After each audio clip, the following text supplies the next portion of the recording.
ITB kan kalau mau apa ya, kalau ada lowongan kerja seperti itu alumni datang, jadinya prospek kerja itu kayak udah pasti aman karena ada alumni ada relasi lah, jadinya aman aja gitu. Makanya kalau lebih ke dunia kurang lebih sama dengan arsitek, cuma ini lebih ke tata alasan, tata kotanya gitu. Jadi nggak spesifik sama satu bangunan, tapi sebuah wilayah lebih kayak gitu. Oke, tadi kan pertanyaan udah serius nih. Jadi kamu udah masuk ITB, kira-kira sekarang ketemu teteh-teteh Bandung, kamu masih milih antara aku atau Sailano? Pilih mana dong? Pilih aku atau Sailano? Jawab jujur ya, jawab jujur. Baik. Oh pilih. Siapa ya? Oh bingung dua-duanya kita boleh. Dua aja atau dua dong? Ya kalau mau pilih dua-duanya, ya biar adil. Oke, langsung back pertanyaannya agak serius nih. Di ITB itu kan terkenal susah banget ya. Nah, kira-kira matkul yang paling susah, terus matkul yang paling seru, dan matkul yang kayak fun banget buat dipelajari itu apa sih, Nom? Kalau matkul yang dipelajari sebenarnya ada 7 di sini. Kalau di ITB itu kan ada sistem namanya PPD gitu ya, tahap persiapan bersatu buat mahasiswa buat semua itu.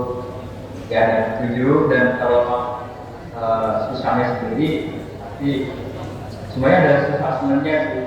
Kalau mau belajar dan bisa, alhamdulillah ya sejauh ini aman-aman aja. Cuman ya ada beberapa tantangan, harus bisa mengejar karena teman-teman juga pada pintar semua, jadi ya setidaknya bisa mengimbangi lah, dan mengimbangi itu kita bisa belajar bareng.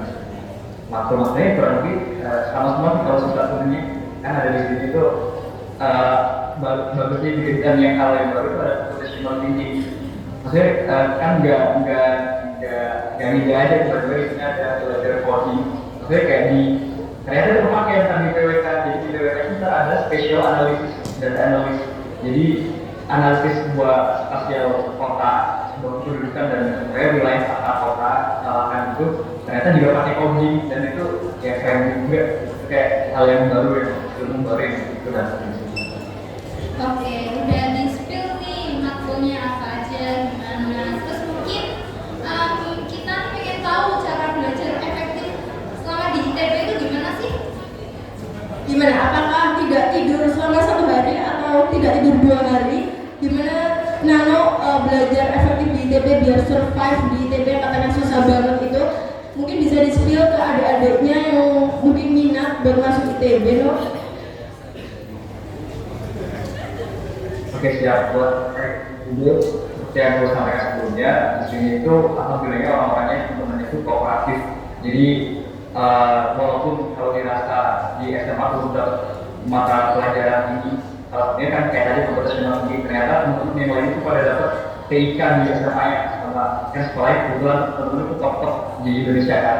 Terus ya, wah di Sumada dulu gak ada TIK gitu. Akhirnya ya saling belajar bareng dan mereka sharing, jadi nggak perlu khawatir, nggak perlu takut, ya sesama teman aja bisa saling sharing gitu. Jadi ya feel free aja buat sama teman gitu, nggak usah jangan apa guys, di sini tuh bukan dari kalian aja, jadi banyak teman, banyak relasi karena kita itu berguna banget. Pokoknya banyak teman karena itu berguna banget.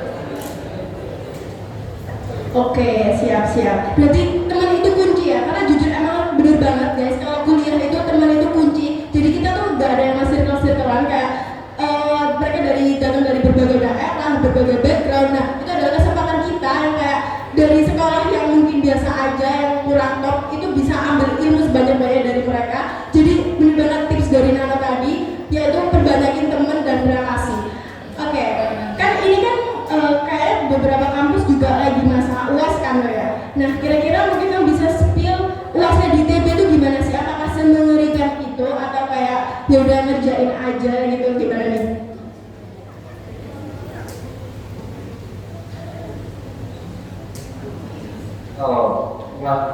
Kalau UAS ITB kebetulan UAS yang berkelas cuma satu kemarin sebelum libur kebetulan hari ini sebenarnya libur ya, tapi nggak bisa balik ke Jombang karena di Januari awal nanti ada waktu lagi. Jadi mereka itu jadwalnya bisa itu ada jeda beberapa hari. Kalau kimia kemarin, ya alhamdulillah kata sesuai. Sebenarnya banyak kata-kata dari bapak ibu guru di Sepada itu beneran kejadian.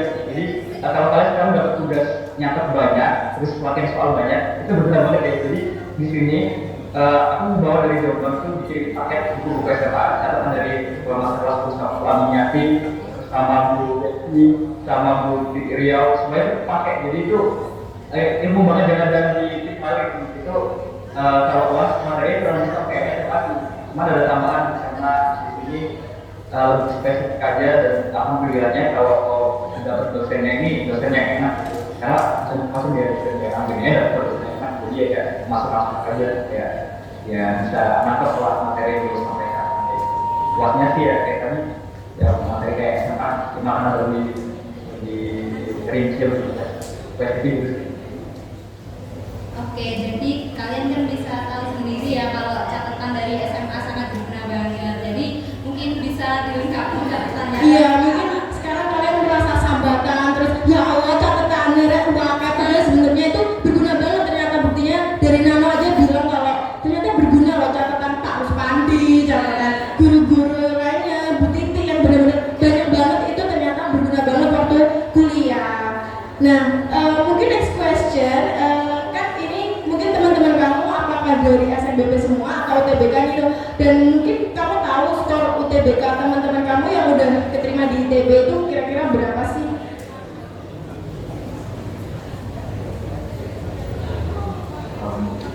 Nilai UTBK ya? Ya benar-benar. Kalau nilai UTBK memang kalau teman-teman sendiri di SABPK atau di kelas kebijakan itu rata-rata emang 700-an.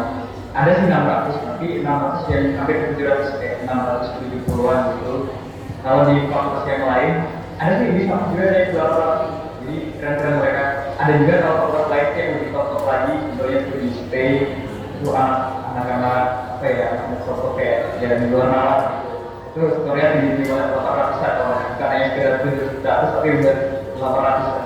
Kalau SKPK angkatan yang satu fakultas itu ya 700 ada 600 di hampir 600 keluar gitu.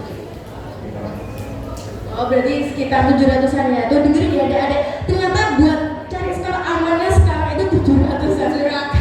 Nah, itu gila banget guys. Karena kayak ITB 690 terancam ya. iya udah hampir mau gitu. Oke, mungkin last question mungkin ya sebelum kita akhiri sesi bersama kali ini. Kamu ada nggak sih kayak culture shock selama di Bandung? Kayak gimana kehidupannya? Apakah mahal-mahal atau murah-murah nih?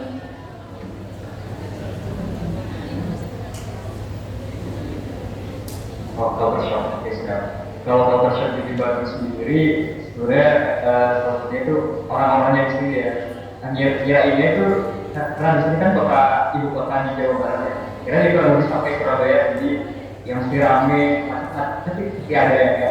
Jadi di sini rame juga. Tapi anehnya itu orang-orang di sini itu kok ada yang mau mobil, gak mau pasang ataupun kayak kan lagi masuk terus kayak biasanya kan yang udah bawa dari Jawa, terus nggak tambahan kayak sih ngebel ke kantor. Jadi ada sungkan di sini tuh orang-orangnya kayak sungkan banget waktu kantor kayak ayo segera nggak ada kayak tapi pas udah paham gitu ya ada kejadian kayak tiba-tiba robot itu baru juga ada di klakson gitu. Jadi di sini maksudnya orang-orangnya karena mungkin terlalu sungkan gitu di jalan raya aja jarang banget dengar ada klakson gitu. Itu gak usah gitu. Oh gitu, jadi ini awalnya itu kan kirainnya kayak ekspektasinya itu di sini banyak Jabodetabek. Ya ternyata yang dominasinya itu bukan hanya Jabodetabek, itu ada sebenarnya tapi yang lebih banyak lagi ternyata anak-anak Sumatera dari Batak, dari Medan banyak lah kayak Sumatera jadi itu lebih baik setiap sudut itu cuma Sumatera bukan Jabodetabek.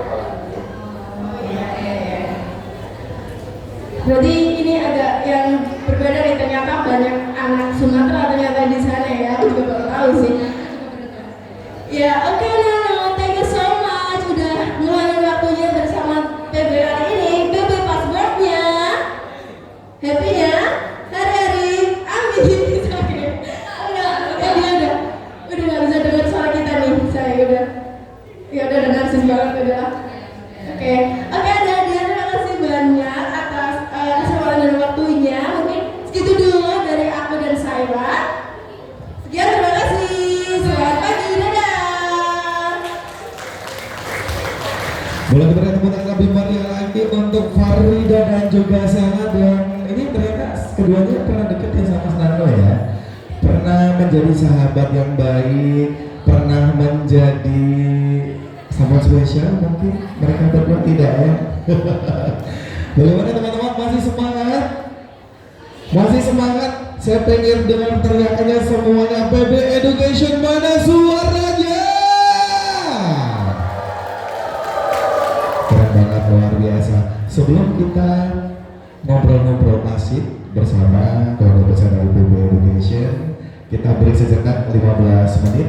Ada es krim ada di belakang, mungkin teman-teman bisa bangkit berdiri, kemudian mengambil es krim yang akan dibagikan sambil menikmati alunan musik bagus yang akan dilantunkan oleh Donawis Entertainment. Jadi kita break sejenak sambil biar agak sedikit adem, agak sedikit cooling down, karena setelah mendengar pengalaman dari Mas Nano yang di ITB, bagaimana dia kuliah, bagaimana perjuangannya, culture shock yang ada di Bandung seperti apa, mungkin jadi tempat tujuan teman-teman untuk melanjutkan pendidikan seperti itu ya. Dan juga Donawis Entertainment dengan lagu-lagu cintanya, dengan lagu-lagu bahagia akan diaturkan ke teman-teman sambil menikmati es krim yang sebentar lagi akan dibagikan oleh tim dan